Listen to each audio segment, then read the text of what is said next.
इस वक्त मैं मौजूद हूँ गुरु मंदिर चौरंगी पर और बिल्कुल मेरे सामने मैरिड कबाब है।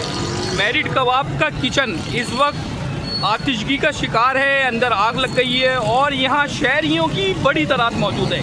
ये मैं इस वक्त गुरु मंदिर चौरंगी पे मौजूद हूँ और आप देख रहे हैं ऐन हकीकत। ऐन हकीकत के साथ जुड़े रहें।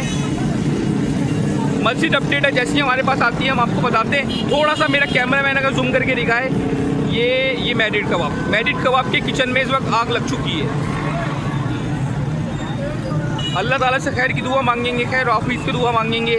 इस वक्त पाक रेंजर्स की गाड़ी भी यहाँ खड़ी हुई है और शहरी अपनी मदद आप आग बुझाने की कोशिश कर रहे हैं। जी बिल्कुल, मैं इस वक्त खड़ा हुआ हूँ मैरिड कबाब पे, गुरु मंदिर चौरंगी, कराची।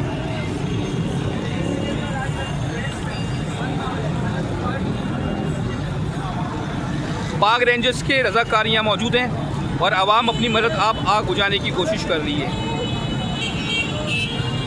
मैरिड कबाब कराची, ऐन हकीकत के साथ जुड़े रहें। ये सफ़र है